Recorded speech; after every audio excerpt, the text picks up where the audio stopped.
President Joe Biden has announced he will withdraw from the 2024 presidential race amid mounting pressure from over 30 Democratic Congress members.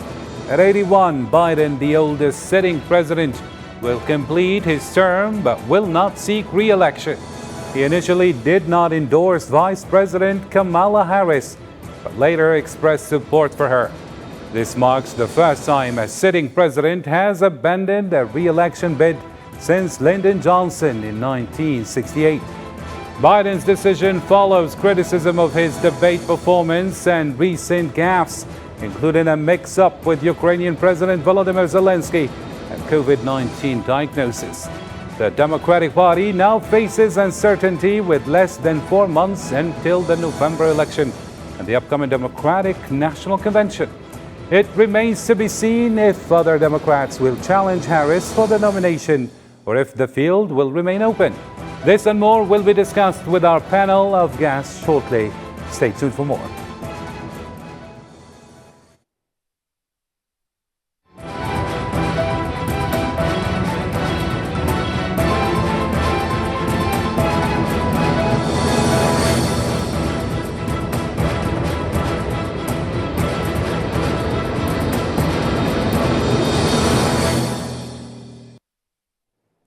Hello there and welcome to our special coverage for tonight. So the updates goes like this. In a post on X, Biden, 81, said he will remain in his role as president and commander-in-chief until his term ends in January 2025 and will address the nation this week. While I plan to run off for re-election, I believe stepping aside to focus on my duties as president is the best for the country. I will explain my decision in detail later this week. Thank you to everyone who supported me, especially Vice President Kamala Harris. Together we can achieve anything. All right, let's bring in our guests. Joining us live from California, USA is Dr. and Professor Hamoud Salhi, Associate Dean of International Education at California State University. Thank you, Professor Hamoud Salhi, for agreeing to be with us. And from Virginia, USA, equally is Professor James Bowden, political analyst and Middle East researcher, along with Professor Christopher Issaji, political and international affairs analyst from Boston, USA.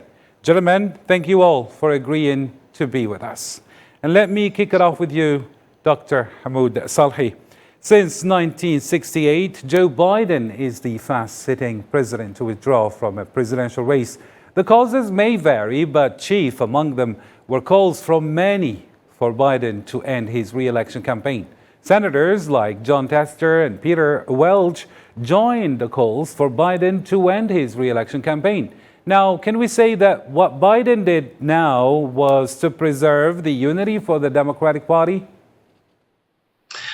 Thank you, Karim. Thank you for the invitation and pleasure being with your guests. I think it remains to be seen because we are less than 4 months before the election.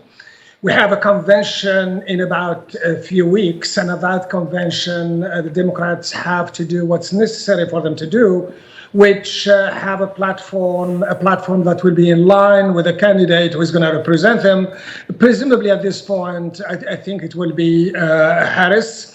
What they have going for them is that they put to the rest the idea that age is a factor, that the images that the Republican had planned showing a frail president in President Biden, his mistake when talking, all of this are now put to rest. The biggest challenge, will Harris, if this is the final nomination, be able to rally the Democratic Party and deliver the youth in particular who are dissatisfied with Biden's foreign policy, domestic policy?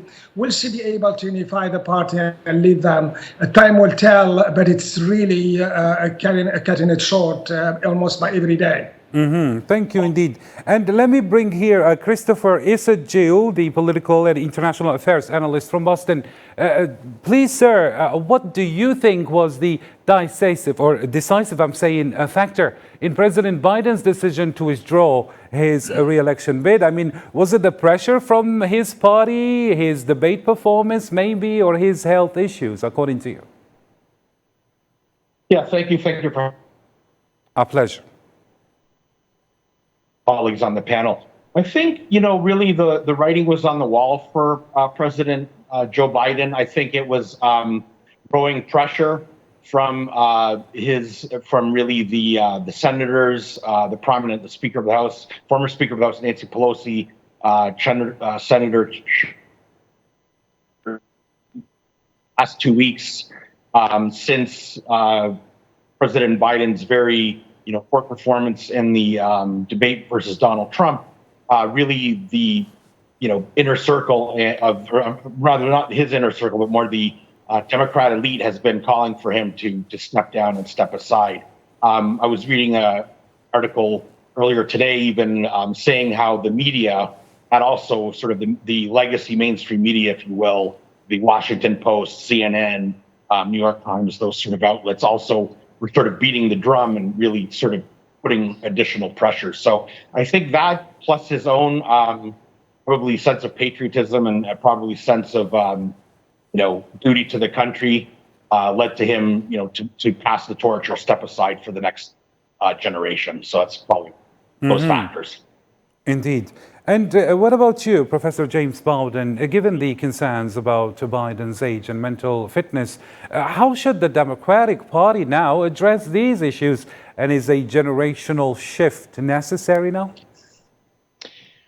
It's going to be very interesting how they will address this issue going forward. Will they advocate for limitations and age restrictions?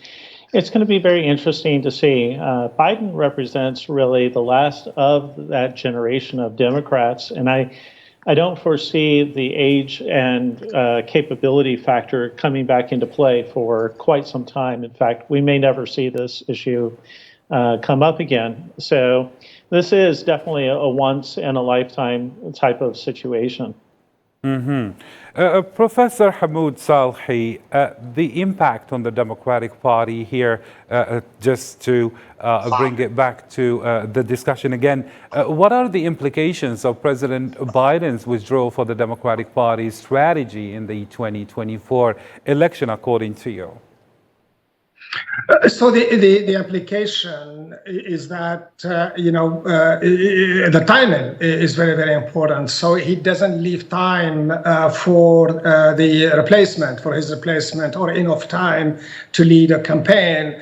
The second thing we need to consider, just in response to the idea of age, by the way, there will not be any limit on aging, because it will be against the American law. There will not be anything. The Democrat will not go on record and put an age limit.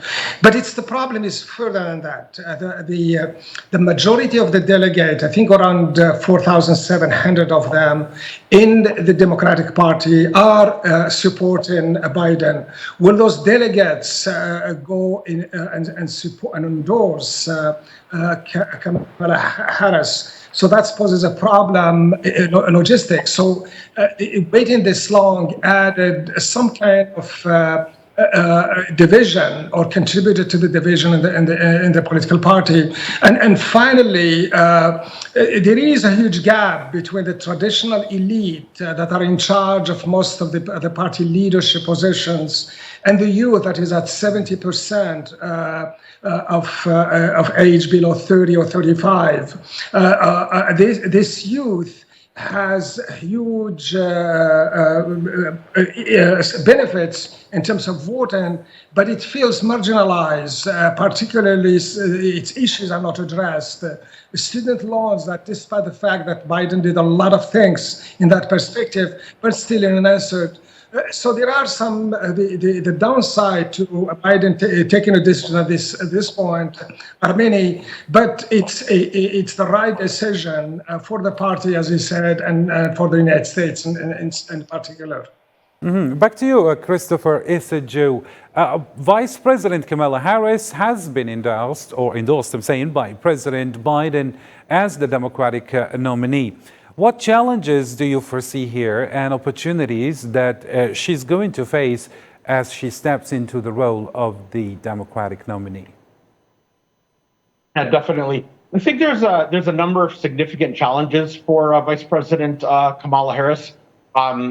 I think that not the least of which that the Trump campaign is very much going to be, gunning for her full force, so to speak. They have already planned, as sort of, some nasty commercials to sort of call on her qualifications, to sort of question her record as a whole. To question specifically her record on immigration. She was sort of deputized, if you will, by the Biden administration as their immigration czar to fix the very significant migrant and immigration problems that the United States has. And from a Republican argument, they would try to make her look as not having succeeded at all. I think the opportunities for her are also, I think, actually quite significant. I think that she represents a fresh new demographic for obvious reasons within the Democratic Party. I think she will re-energize particularly the progressive base of the Democrat Party. I think she'll bring some fresh energy. So there are a lot of opportunities as well. The final thing I would just add briefly is that, she does. There is sort of this question of her personality. This is what the bad press is out there, that she is maybe not very likable and things like that. So there are some questions there, but I think there's many opportunities as well as challenges. Very nice indeed. And Mr. James Bowden, before I ask you this question, I would like you to follow with us as Biden steps aside. Who will replace him? A question that our channel looks at. With or along some of the leading names who could actually replace the current president as the Democratic candidate in November's election. So here's Salman Asib with the report, and then I go back to the question with you, James Bowden. As they study the Omicron variant, Joe Biden has announced he will not run for re-election, prompting the Democratic Party to search for a new presidential candidate. In a statement to my fellow Americans, Biden described his presidency as the greatest honor of his life. His decision comes amid concerns about his age and fitness, especially following a debate performance that was harshly criticized. Biden has endorsed Vice President Kamala Harris as his successor. Harris, the first woman to serve as vice president, has a high profile within the party and will inherit Biden's campaign infrastructure. Harris has focused on issues like abortion rights and immigration and remains loyal to Biden while preparing for a potential presidential run. Other potential candidates include Gavin Newsom, the California governor, known for his progressive stance and strong voice within the party, has ruled out running against Harris. Gretchen Whitmer, the Michigan governor who has gained prominence for her leadership and re-election success, has stated she will not run if Biden steps down. We're also looking at Josh Shapiro, the Pennsylvania governor, seen as a rising star, is positioning himself for a future presidential run but supports Biden for now. Michelle Obama, the former First Lady, is a popular figure among Democrats but has repeatedly stated she is not interested in running for office. The Democratic Party now faces the task of uniting behind a new candidate to challenge Donald Trump in the upcoming election. So that was the report, Mr. James Bowden. According to the reactions we have received recently, we have seen Bill and Hillary Clinton publicly backing Kamala Harris. And also we have seen other figures publicly backing that. However, former President Barack Obama has suggested that the Democratic Party should support a distinguished candidate without actually explicitly endorsing Harris. What can we interpret from this? I think what we can take from it is that the Democrats really have no idea who they want to really back. I've had a lot of discussions about this with other colleagues, and there's a lot of agreement that there's a pretty weak bench in the Democrat Party for who could replace Biden. I think that Gavin Newsom has the key name recognition that is important for propelling him, especially in a late game election where the candidate's gonna have to be quickly introduced. Harris has a lot of baggage, and it's not just some of her domestic stuff, but her word salads and all of these crazy statements that she has had, especially early in the administration. And so I've heard all of these names floated before, but like Shapiro, but he's only been in office for 2 years. He's really not been able to establish himself. He's not gotten out to the public exposure. And with a country as big as the United States is, name recognition counts for a lot in an election. That is one of the key ingredients of a successful campaign. And I just don't see how Shapiro or some of the other ones really accomplish that goal in a short time. Mm-hmm.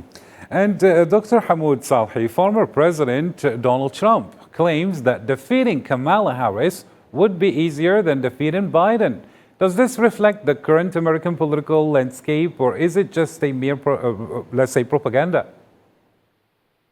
Let me just add a little bit. I come back to this question. So in terms of the candidates, there's a very, very important variable that we need to look at. Number one, time is very, very important. You have to elect somebody who's going to go out there ready, as our guest said, name recognition. But there is another variable that is at stake, is that there is the matter of money.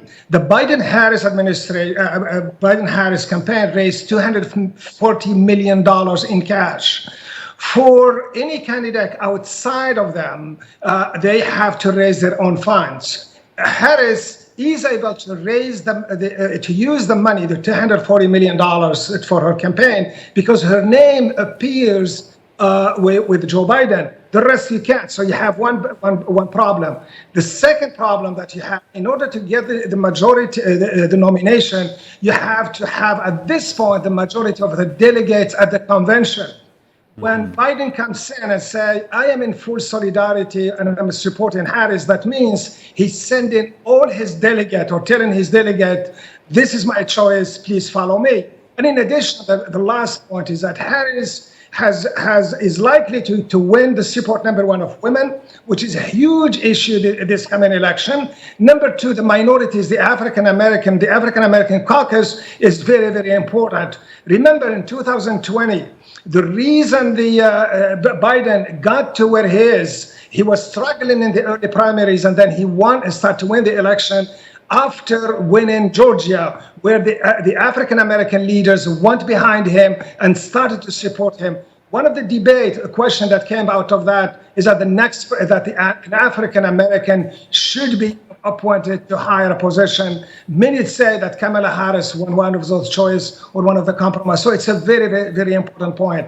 Now, in terms of Trump, I think it's political propaganda. And I could tell you frankly that this is not another Hillary Clinton. This is not another person that Trump will easily be winning against. She's a very challenging woman. She's very well organized. She was here in California, still has strong ties to California. She comes and visits all the time, meet with the mayor, and she's still very, very influential. It will be difficult for Trump to win with her on the ticket than otherwise.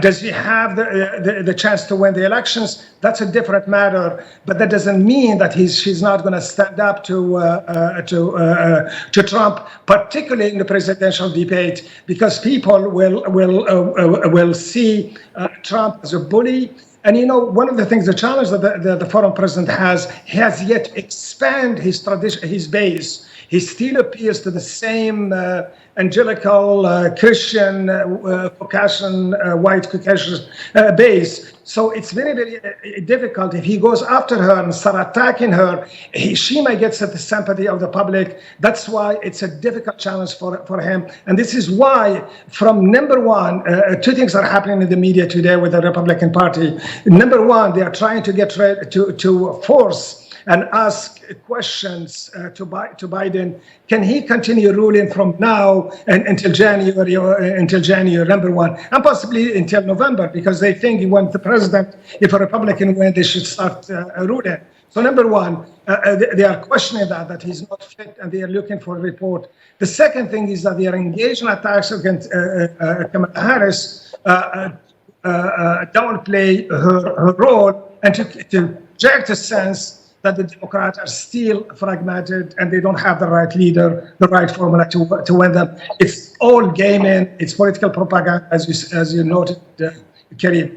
Very nice indeed. And here, Christopher Isaju, do you agree with Dr. Hamoud Salhi regarding the chances of Kamala Harris? And do you join the voices that say or that describe Kamala Harris as having a strong personality, potentially making her a formidable opponent in debates? How do you assess her yourself as a potential triumphing over Trump in debates?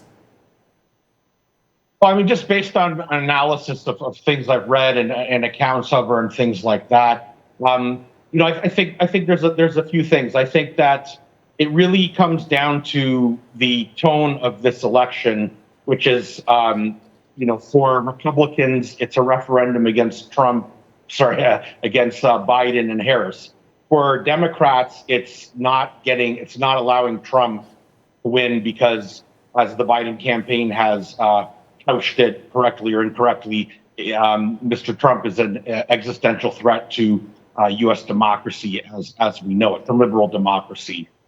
So really, it kind of boils down to people's preference. So I think that, yes, I do agree with my colleague that I think that Miss Vice President Harris has a very strong way of speaking. She's very forceful. She's articulate.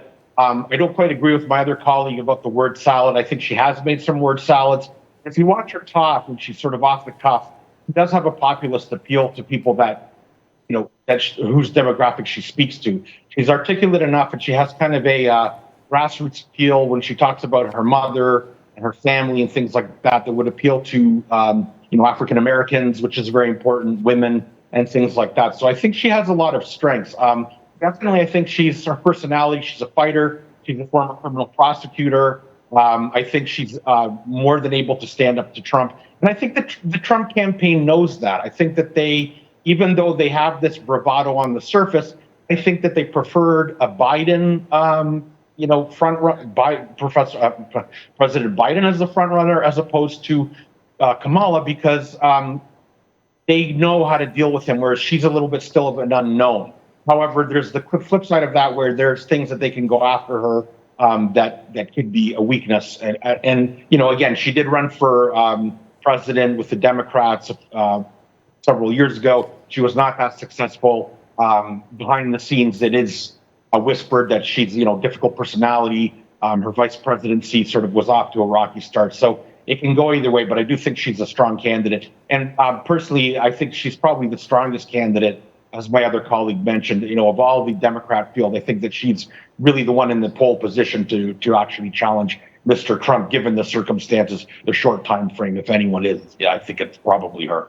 I see. And here, Mr. James Bowden, assuming Kamala Harris actually becomes the Democratic nominee, what key strategies, according to you, should she focus on to challenge Trump effectively here?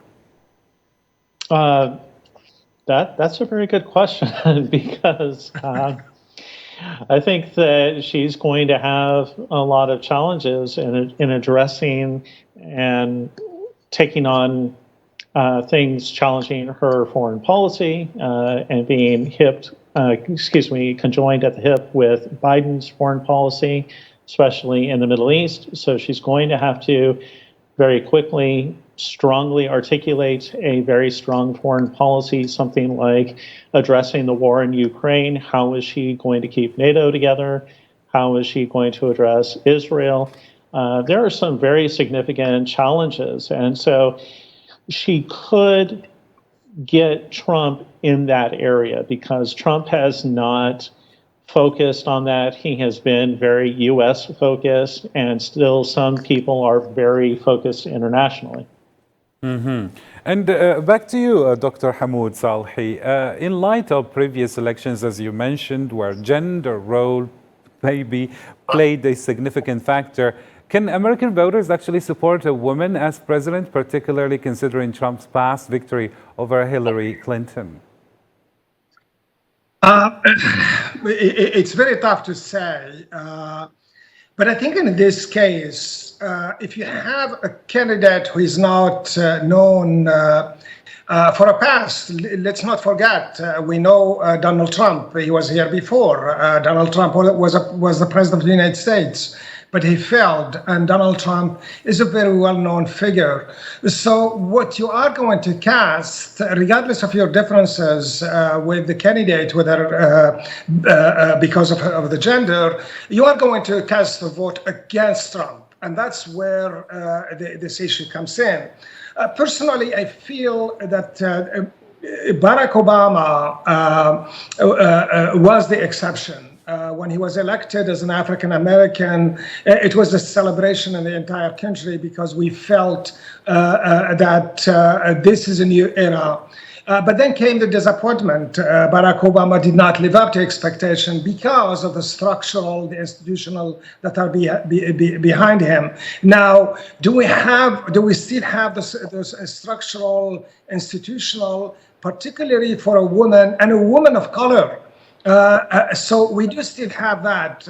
But under normal circumstances, if this was another candidate on the Republican side, the American would not most likely vote for a woman, for Kamala Harris. But what she has going is because the issues of the Supreme Court, decision that have been taken recently against women's rights are sort of become a threat to a lot of women. The conservative elements in the Supreme Court, the possibility of nominating Supreme Court judges that will have a big impact on American history, as we have seen with this conservative court, is the driving force for why women would rally behind her, and those liberal progressists or people who have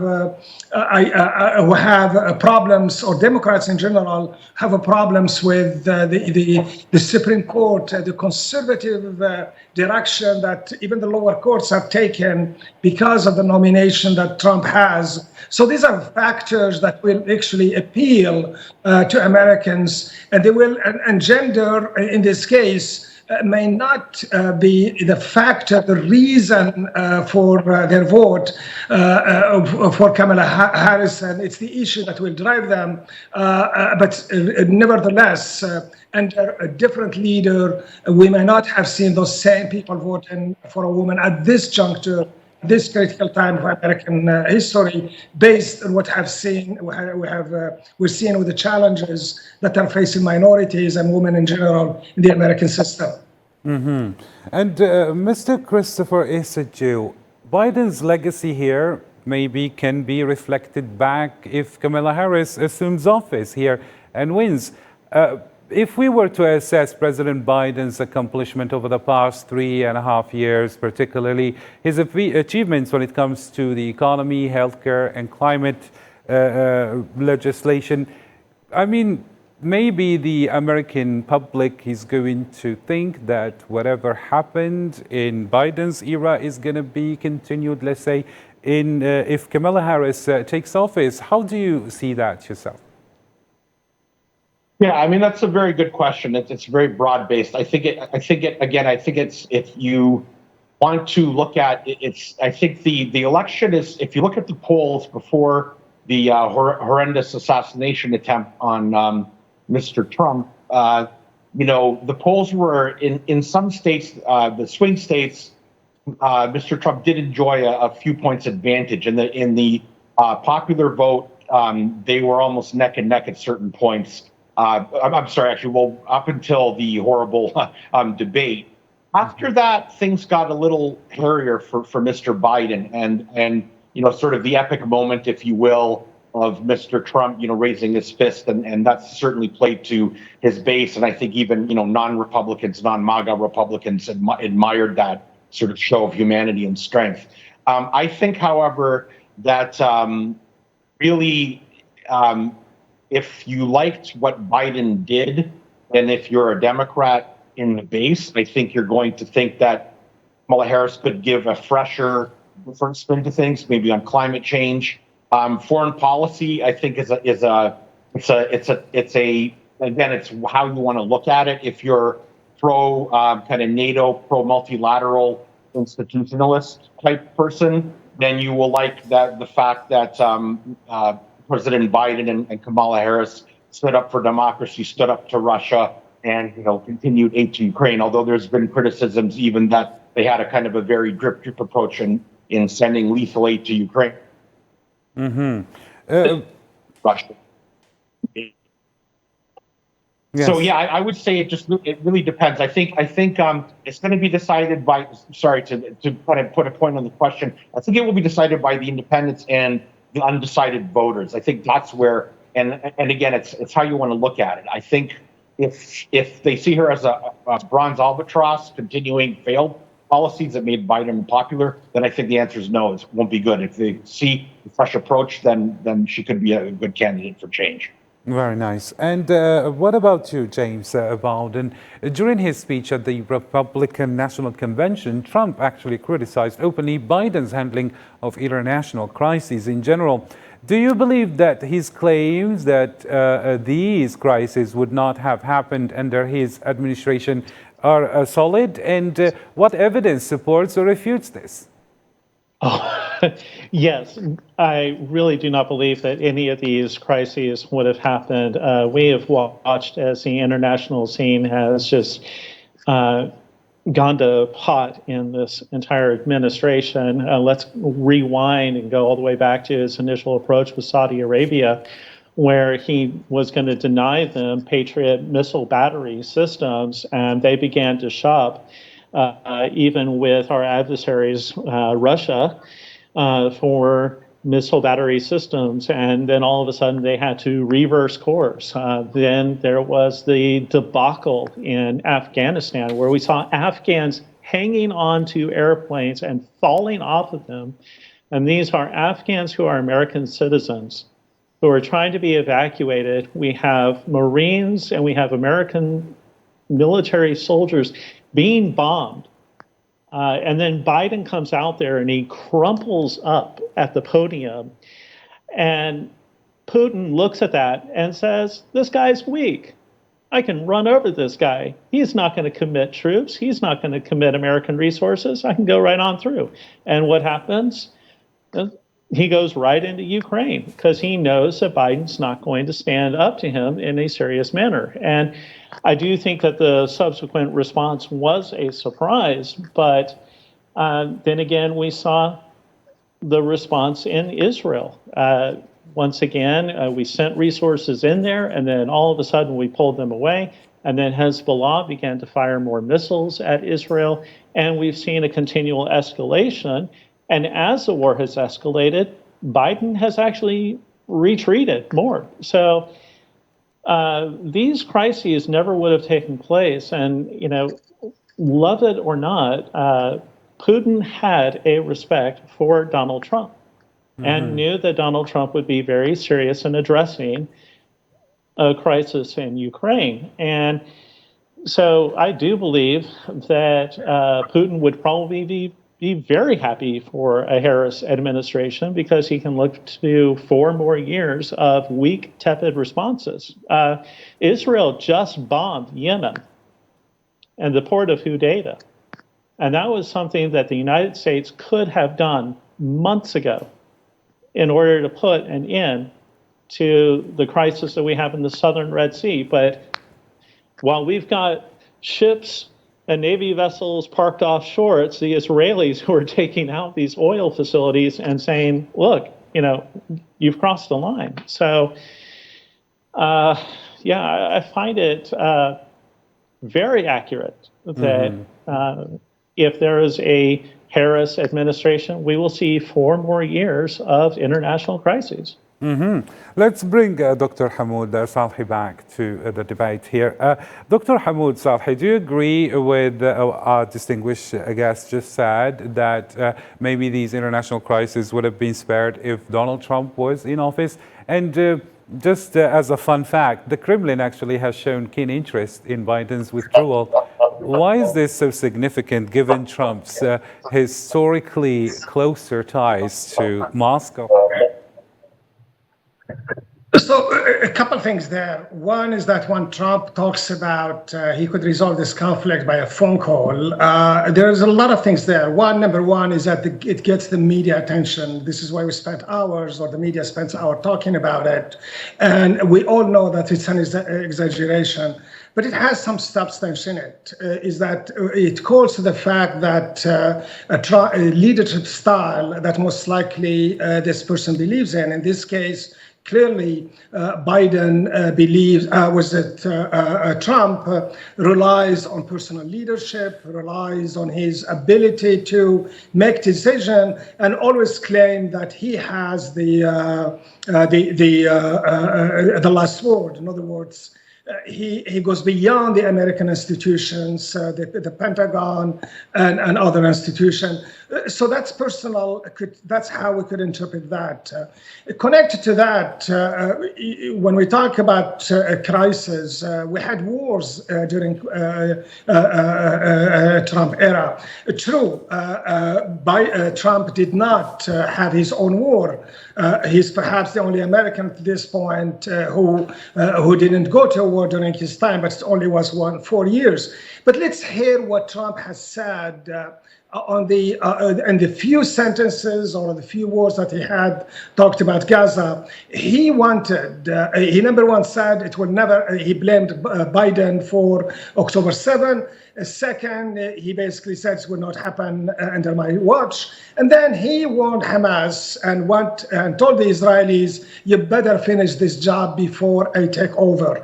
Now, what does that mean when he tells the Israelis finish this job? We have to place that in a context. What is in context today is that we have a genocide against the Palestinians. According to Los Angeles Times, what the Israelis are doing is building facts on the ground, get rid of all the population for whatever reason, either deport them somewhere else and resettle and bring settlements back to Gaza. And that's where Trump comes in. Trump is known for being someone who wants to do business, economics. But he also not away from wars. The position that you took on Iran and others doesn't spare him from being potentially a president who would resort to force. I do not believe that Putin looked at Biden and said, because Biden is in power, I'm going to do this. No, the situation is very, very complex. The opportunity that that Putin saw in Ukraine, he saw a divided Europe who was pushing for its own establishment of a security system. Biden, who thought that a negotiation is a way out of this, and Putin took advantage of the situation. It was more of a strategic reading than actually based on a weakness in the leadership. And finally, when we look at, just as an example, the Democrats have always been criticized for being weak in foreign policy. This is a reason until up to recently, the Secretary of Defense has always been a Republican under a Democrat president. We've seen some exception, but that is when the Democrats try to make up for their weaknesses. And in addition, when we look at the support that the Democrats are given to Israel, it has been far more than what the Israelis got into Republicans, give or take there. The dome, after all, it was built by American money, and it was built started during Obama's era. So I don't think the situation is that simple. leadership and the American foreign policy, the institutional involved in it, are much bigger than the individual. Leaders could matter, but institutions also have a strong impact on the direction of American foreign policy. Very nice indeed. I And don't Mr. understand. Christopher is a Jew. Just to get back. Yes, Mr. James Bolden, you wanted to say something? Yes, I just don't understand how you could interpret Biden going to the podium and then literally physically collapsing in on himself, crumpling, as he did at that podium when those soldiers died, and then talk about how he didn't want to commit any more troops, how he didn't want to see any more Americans die, as anything but weakness. That when I watched that, I said, we are going to face an international challenge, either from Russia or from China, because they've just taken his measure.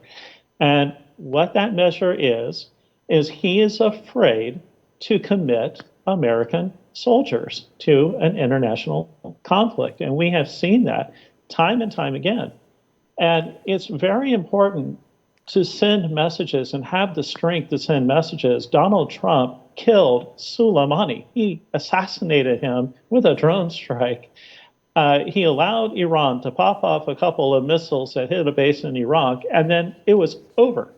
There was nothing left. Yet under Biden, every time he said, we've got a red line, what happens? Iran said, yeah, we don't care. We're going through. When they attacked Israel. So every time Biden has been like, no, don't do that. Stop doing that, please.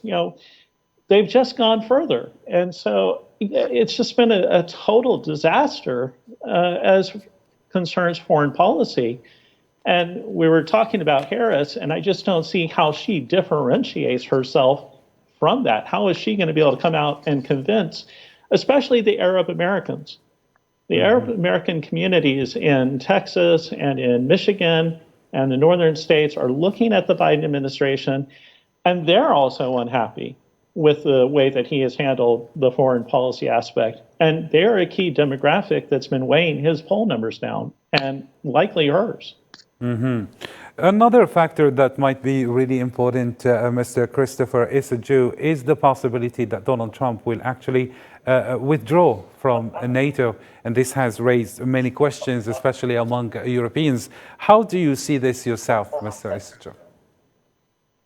Well, I think Donald Trump is, first of all, he has an issue with the truth. So I think if and this is not just my opinion, it's documented on several big issues. The false assertion that the January 6th election of 2020 was stolen by the administration. But I think that Donald Trump very definitely is not a fan of NATO.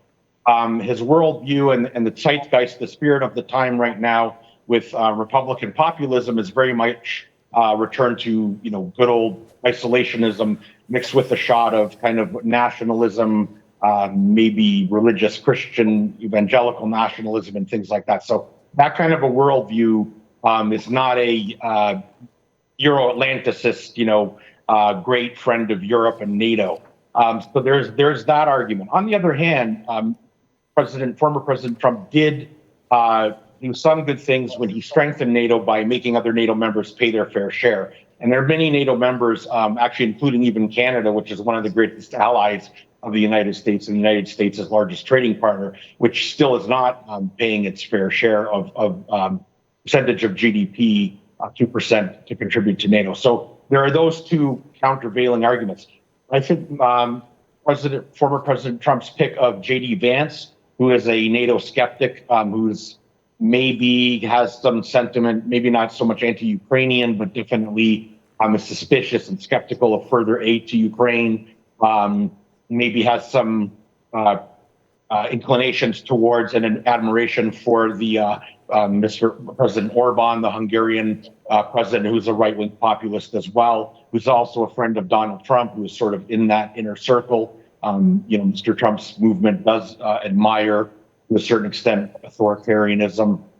So I think that Trump is definitely a NATO skeptic. He's not a friend of the Euro-Atlantic pillar. He's supposedly been friendly with Mr. Putin. He may be strong to Mr. Putin. Recently, there was a call between him and President Zelensky, and President Zelensky and his camp were apparently happy with the call. They thought it went well. Again, Donald Trump he's not a foreign policy kind of whiz or genius. He relies very much on interpersonal connections, and that's how he sees the world. So I think Mr. Trump is not going to be a big friend of NATO, and the pick of J.D. Vance as his VP, I think, shows he doubles down more on the traditional MAGA isolationism. And Dr. Hamoud Salhi, how do you think Trump's recent poll gains, along with the assassination attempt and his strong debate performance, will actually affect the election dynamics? Very important observation. I think when the attempted assassination happened, people felt sympathetic for him.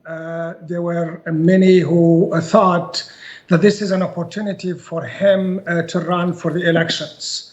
And for a moment there, at the beginning of his speech, when he accepted the nomination, we thought that we have a changed man, that Trump is now appealing to the national unity. He presented himself as someone who will unite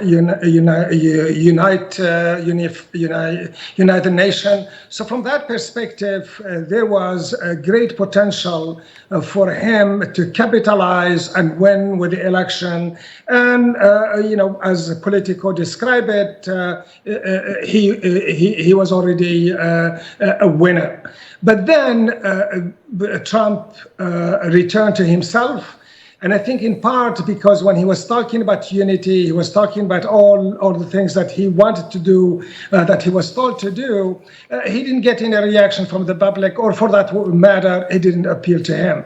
The Trump we saw during the speech that lasted for about 132 minutes, that Trump is the same one that we know in the last few years.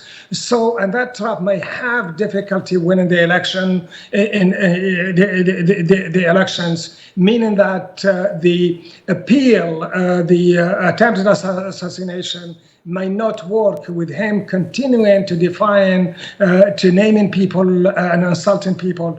That's the challenge that Trump has. If he is able to change from that, then one could say that there is he could win with a landslide. But the last point, an observation that we need to consider, as you asked my colleagues back there about the foreign policy and so on, we really are in a big trouble. The world is changing. What's happening in Ukraine, what happened in Gaza will change how the new world order will be. None of these leaders, being a Republican or a Democrat, Trump or Harris or somebody else, has a clear view of how the new this world will appear. So in many perspectives, we are in a very difficult position, and the world may see the same thing as we have seen, be it Trump or Harris in the White House. Mr. James Baldwin, why are several European parties expressing apprehension about a potential return of Donald Trump to the White House? Well, because Donald Trump challenges them. I think the last figure that I heard was that Germany had all of 300 tanks for their entire country. Even as a NATO country, they're an army on the clock. I had a close relationship with a lieutenant colonel who was on maneuvers in Germany, and they all of a sudden left the battlefield because they had to go clock out because the German government couldn't afford to keep paying them for more than 8 hours of work. So, Trump, and I find myself very unusually advocating for him when I usually don't, but he does hold them accountable, and they kind of fear that. He's very much in the spirit of Ronald Reagan, where Reagan challenged Europe to really significantly step up to confront the Soviets, and now Donald Trump is making that same kind of appeal and saying you need to stand up to the Russians and to take on the lion's share of the burden of a fight that's in your backyard. And so, again, it's just a very different mentality in Europe. They don't want wars. They don't want to focus on the military. And Trump is just simply saying, do what you have committed yourself to doing, which many of the NATO countries are not doing. Mm-hmm. Okay, let me bring back Mr. Christopher Issagiu here. Let's talk a little bit about China here. How might China actually respond to Biden's withdrawal from the presidential race, according to you, especially that we know that the trade relations, given Trump's history of imposing tariffs on Chinese goods, what might the future hold for U.S. and China relations if Donald Trump returns to power? Oh, yeah, that's a very good question. I think that we have some indication from Trump's first term. I think that, again, it's Trump's view of the world, allegedly is very transactional. If you look at his style, he's very much about the personal relationships. President Trump did have, according, visually in the optics, a good relationship with Chinese President Xi. However, he did institute a lot of tariffs. The rhetoric and the energies, if you will, of the Republican Party currently is that in terms of foreign policy, while they are isolationists, they do see, they're very hawkish on China as a current existential threat. On the other hand, Mr. Trump has been making statements recently, as a few weeks ago, saying that he would make Taiwan pay for U.S. protection, which is similar to what he said to Japan and South Korea, and he's sort of done a similar thing with Ukraine. So I think that the Chinese don't want a strong Trump return if that's the case. However, they do know him and they do have some relationship with him, and they kind of, in my opinion, the Chinese do play the long game as opposed to the Russians, or at least thank you, Mr. Christopher Issagiu. Yeah. Thank you so much. Unfortunately, we have reached the end of our news or less special coverage, let me say. And thank you for all our panelists for tuning in. And thank you, dear viewers, for staying with us at this special coverage. That's the end. Thank you for watching and take care.